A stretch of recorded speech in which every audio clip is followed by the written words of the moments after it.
We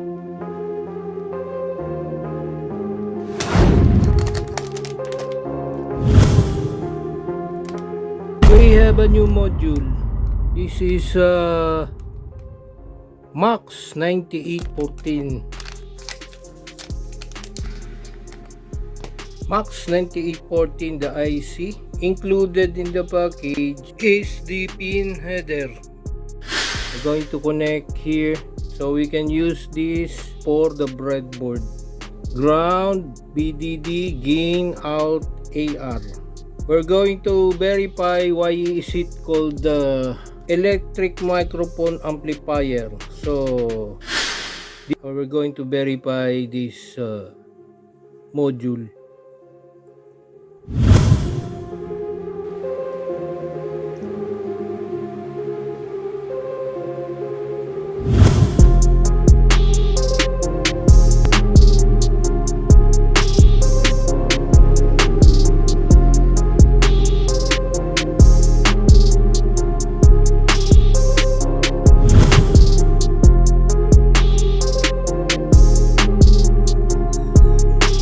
We now have our circuit.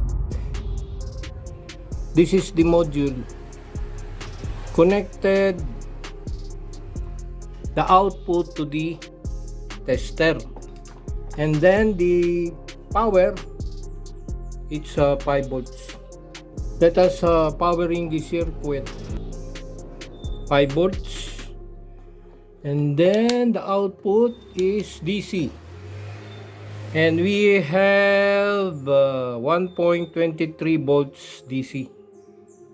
So this is considered as in we are entering into a line level or standard level because the output is 1.23 volts, which means this module is pre-amplifier.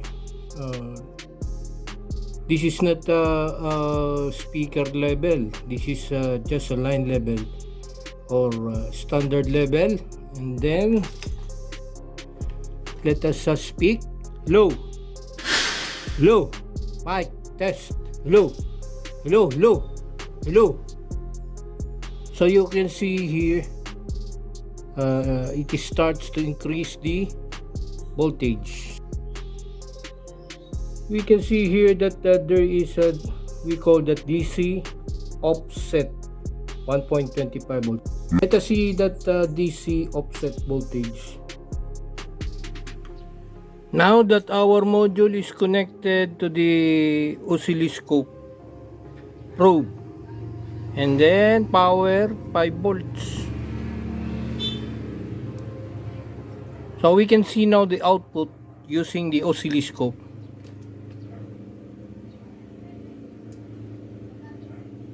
That is the oscilloscope. As you can see in the oscilloscope, hello, hello, mic test. So we can see the changes in the voltage. And this one, when silenced, we have this 1.23 volts. This is the DC because our oscilloscope is set in DC coupling. Because our oscilloscope is set in 1 volt per division. That is 1 volt per division. So you can see that 1 volt per division. And this is the waveform. We can change the time base to 100. That is 100 millisecond. So every time we speak, we can see the waveform. Hello. That is the waveform generated by the microphone. And above the ground, that is 1.25 or 1.23 volts offset, DC offset. It means above the ground DC 1.25 volts. If we're going to use a coupling about AC, low. So we can see that the waveform is in the center or into the ground.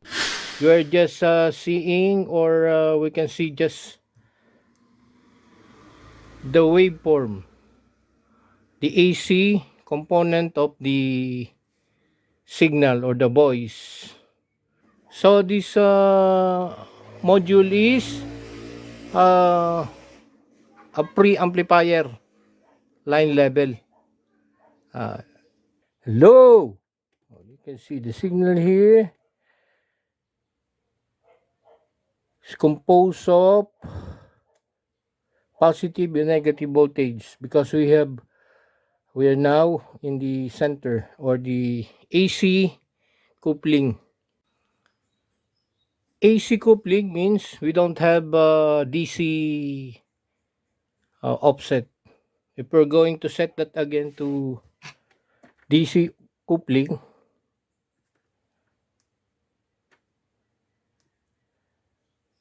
DC, so you can see where now the signal. DC coupling. So this is now the DC coupling. If this is a DC coupling, there is a offset or 1.25 volts above the ground, and the audio or the signal is at the top of 1.25 volts DC. If we're going to use again the AC coupling, we are now eliminating the we are now in the ground or into the center, zero reference.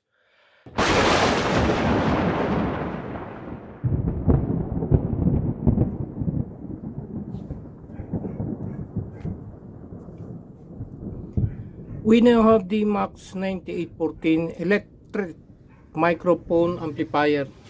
Where is that? This is the main module. So here we have the ground BDD gain out AR. We're using BDD ground 5 volts supply. This is a power bank. So we're using the power bank 5 volts for the supply. BDD because made up of CMOS components. And then aside from BDD in the ground, we also have this out. The out here, this is the out. Connected is the oscilloscope, and then the positive, negative to the negative or ground connected. They are all together connected. That is our connection for the oscilloscope. And then this module, it has AGC. We can see here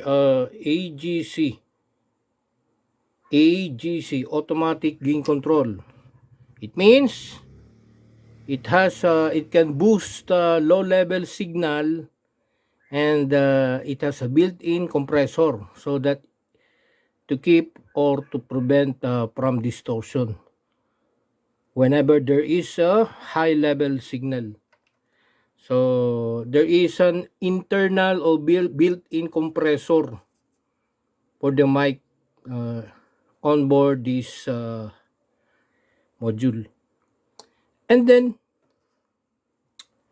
also here we have the DC offset 1.25 volts. So what is that? So in the oscilloscope we have the zero reference, and then here there's a voltage, and then for the y axis, x axis is time.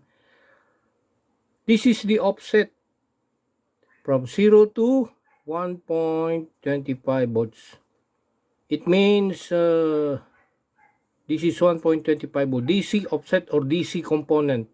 So we measure that 1.25 here, 1.25 volts into the output. Okay, that is 1. It means it is in a line level, because we have so many types of audio level or sound level. We have this microphone level. Usually it is around 1 millivolt up to 20 millivolts if we measure the output of the module. And then the second type of level is instrument level, which is around 0.05 volts up to 0.5 volts. Usually this is a guitar or instrument. Another audio level is the line level, and it is around approximately or 0.316 volts up to 1.25 volts or above. So in our module, we measure the output 1.25 volts. That's why it is called line level. And number 4, we have the speaker level. Usually this is 10 volts, approximately 10 volts plus, or depends on the speaker. The required voltage to drive the speaker. So this level is usually done by amps or amplifier. Usually power amplifier. In our case, 1.25 volts that we measure from the output of this module, it is a line level, or it is not a microphone level. A microphone level is 1 millivolts to 20 millivolts. So if this is a line level, 1.25 volts or 1.23, usually, or it is done by using pre-amplifier, or achieved by using preamps.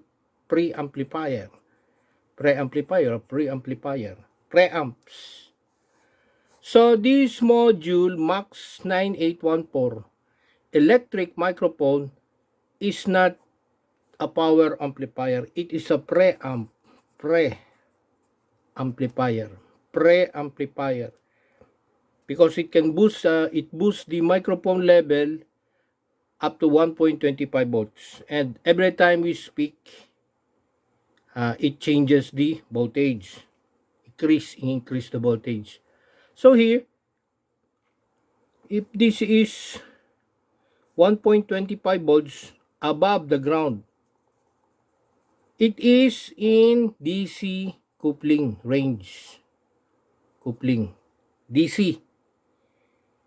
So if we are using DC coupling, we can see the DC component signal of our circuit aside from the AC. So whenever I speak, so this one, if we don't have the waveform here, it means we don't get the mic is in silent mode. So whenever we speak, the audio now riding into the DC offset. So the audio here is now begins or starts to modulating the audio here, or generating audio here, riding into the DC offset of 1.25 volts. If we're going to use AC coupling, we're going to get only the AC component of our waveform generated by the microphone. So if we're going to use AC, what we can see in the oscilloscope is, if this is 0, referring to the ground, so here now is the signal. to the center, wherein there is a positive voltage and negative voltage, because this is a analog waveform type, because we are talking to the microphone at certain frequency or voice frequency. AC coupling, the audio generated is in the center or is at the center, while DC coupling, there is a DC offset or 1.25 volts above the ground. This one, that is 1.25 volts DC.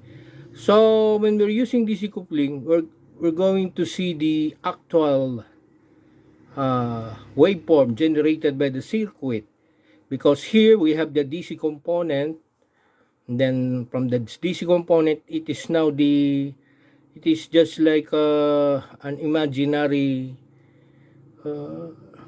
ground or virtual ground, or we call that. But here, this is the actual situation when we have the DC offset. The AC component is riding to the DC offset or the DC signal. So our module is in a line level. So we need, in order to use this, we need to increase the level, or we are going to use this speaker level. We need another amplifier, power amplifier, to amplify this line level, which is this line level, so that we can hear our voice into the speaker. So we need a power amplifier. If we're going to connect here the speaker, well, we cannot drive speaker here because this is a line level. It is just 1.25 volts output. We need 10 volts or more, depends on the requirements for the speaker to work. And then here we have this output 1.25. Actually, the maximum output is 2 volts. If this is the waveform, 1 volt here, and then 1 volt below, positive 1 volt, negative 1 volt, we have positive and negative voltage. So that's why we have 2 volts peak to peak. 1 volt positive, 1 volt negative. 2 volts peak to peak. That is the maximum output voltage when we're going. And since this is, we have the compressor inside, so you can see the waveform is not clipping. There's no distortion into the waveform, because inside here, inside this this module has an internal built-in compressor to prevent distortion or clipping of signal. And we also have here the attack and release, AR, attack and release, referring to the controlling how fast the AGC responds to sudden sound, or we can the sensitivity of the AGC, automatic gain control, the sensitivity of the mic. And then for the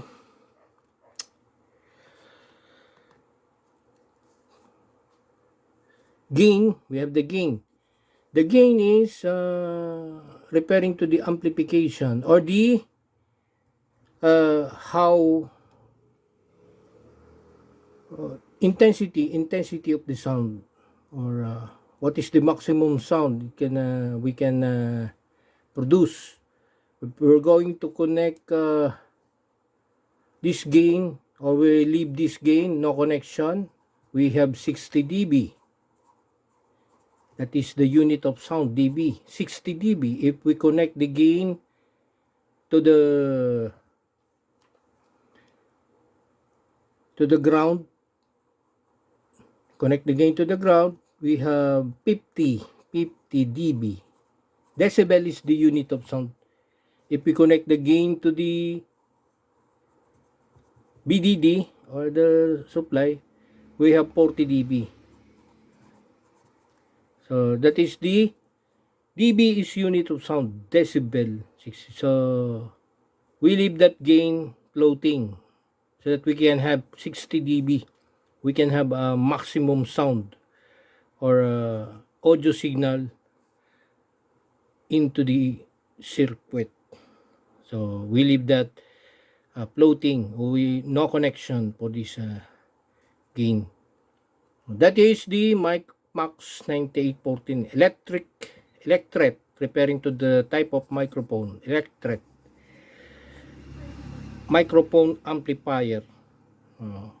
We can we now verified this microphone as a line level 1.25 volts. So we need additional amplifier, power amplifier to boost the signal in order to achieve or to drive this or to achieve or to for this speaker level. We need additional amplifier for the to make it a speaker level so that we can hear our voice into the speaker. We need the power amplifier, but here in our case we're just verifying that this module is a line level type of amplification. Okay, 1.25 volts.